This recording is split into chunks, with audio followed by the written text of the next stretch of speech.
December na at ilang araw na lang magto 2026 na. Wala pa rin nakukulong pero bakit may daraman pa rin ako hanggang ngayon? Paano kaya ako nagkaroon nito? May nabibilhan pa kaya ako? Simulan na natin ang kwento.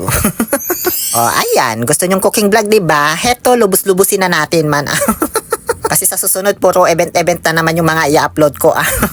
So, bali meron pala ako ditong 5 litsi or 5 gatang ng original na daraman na naninigas na sa loob ng ref. Yes, frozen ko kasi para tumagal. Pwede naman daw yun, sabi nung nagbebenta sa akin. Matagal ko na itong nabili noong October 14 pa. Nakita ko sa date nitong video namin ni Madam Juanita. Nakita niya kasi akong nadaan dito sa may likuran ng Magic. Tapos tinawag niya ako. Nagpa-picture, yung pala nagbebenta siya ng daraman. Wala man akong balak bumili kasi nga katatapos ko lang nito mag-vlog noong gumawa kami nung original na daraman din. Sabi niya pwede naman daw i-frozen kapag ayaw ko pang iluto. So ayun, napilitan na lang akong bilhin lahat yung paninda niya. Sa dinadahilan kaya ako napilitang bilhin tong paninda niya kasi ito po yung original na daraman talaga. Galing Aguilar pa kasi ito. Alam nyo naman pag sa Aguilar, dyan yung mga pinakamaraming nag-iigob ng daraman tuwing October to November, ganyan. Tapos mahal din naman talaga yung benta nila. Nasa 60 pesos per gatang. Hindi gaya sa iba, nasa 30 to 35 lang. Yun yung fake. Ito original talaga kaya mahal. Thank you so much po, Madam Juanita. Ini-invite niya nga ako i-vlog yung paggawa ng daraman dun sa kanila sa may Aguilar kaso nawalan talaga ako ng time. Nung nagkaroon naman ako ng time, wala na daw gumagawa. So, next year na lang ulit. Ngayon naman, medyo kinakabahan ako habang binubuksan ko ito. Kasi nga, October 14 ko pa ito nabili. Binalot kong maigi ng plastic, saka ko frozen. Kaso, nung November, dumaan nga yung bagyong uwan sa amin, diba? 4 na araw kaming walang ilaw, B. So, syempre, na-defrost yung ref. Kaya kinabahan ako, baka mamaya inamag na to or abuutan na ganon. Pero laking tuwa ko pa rin talaga pagbukas ko kasi hindi nasira, B, tuyong-tuyo pa rin, tapos andun pa rin yung amoy pinipig. As in, parang walang nangyaring kababalaghan dito.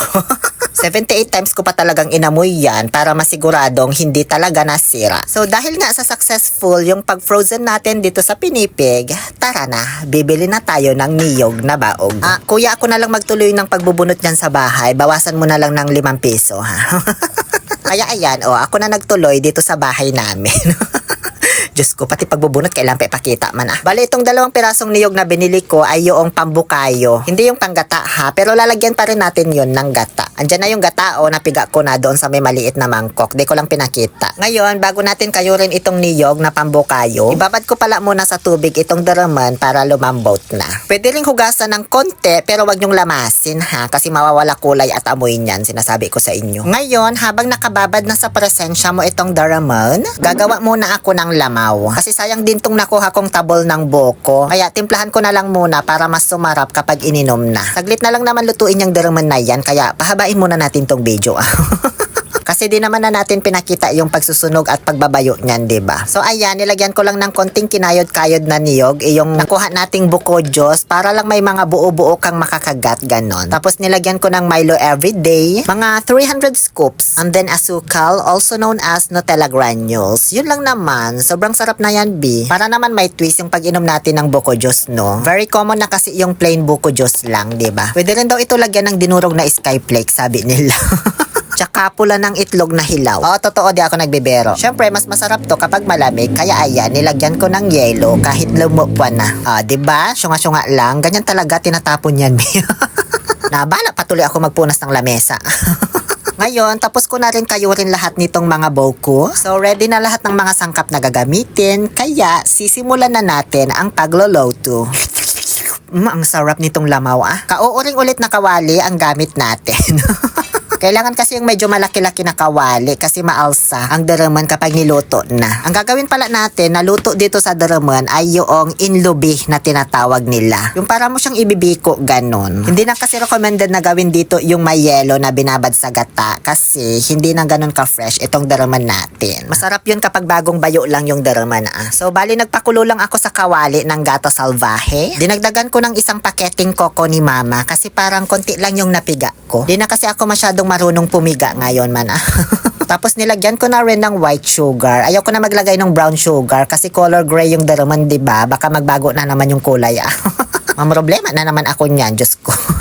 Limang gatang yung daraman natin ha, higit 1 kilo yun. Kaya dinamihan ko din yung asukal, higit sa kalahating kilo. Pakukuluan ko lang yan ng pakukuluan. At nung kumukulo na, syempre ilalaglag ko na itong daraman na binabad. Ba't andyan kayo sa malayo? Syempre lapit kayo dito, dapat close up ito no. Ayan, perfect shot.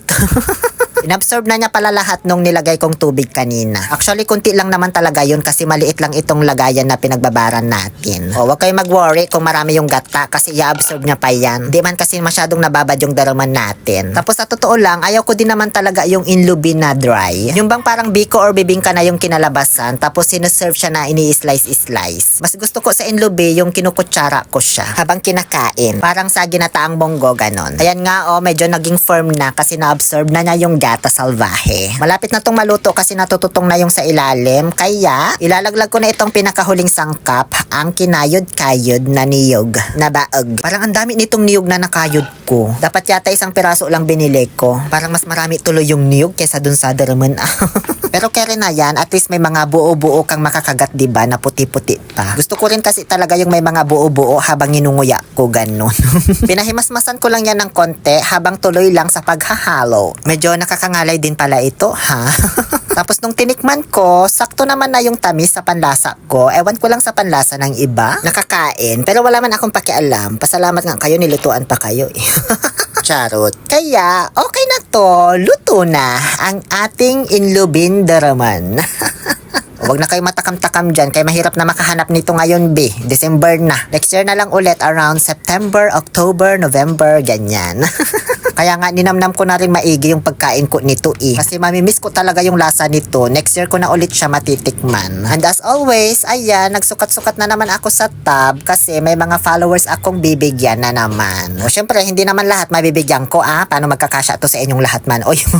Tapos yung mga nabigyan ko na rin ng mga nakaraang luto ko, syempre, hindi ko na rin bibigyan. Give chance to others din naman, ganon. Tapos syempre, yung mga bibigyan ko, yung mga malapit lang din dito sa amin. Tulad nito, diba, lumuwas pa talaga akong kalasyaw. Ang lapit lang talaga, no, diba? Shoutout po kay Boss Cleo Domalanta at sa asawa niya na si Madam Natasha. Shoutout kay Natasha Episcope, nagsiselos na kay Idol Oliver. Diba? Lagi daw kasi akong pinapanood. Ay, thank you po sa panonood lagi. And then, nagpunta rin pala ako dito sa May Bugawan. Kina Miss Jomalyn Mangandi. Kasi bibigyan daw nila ako ng 11 years old na wine. Ayan, Kaya dinalhan ko na rin sila ng daraman. Maraming salamat po. Yun lang naman. Please follow me for more. Muli, ito po ang inyong Lonely Pill Oliver Castro na nagsasabing, no to toxicity, let's make people happy. Happy ba talaga kayo pag nanonood ng video ko? Nagigigil ako.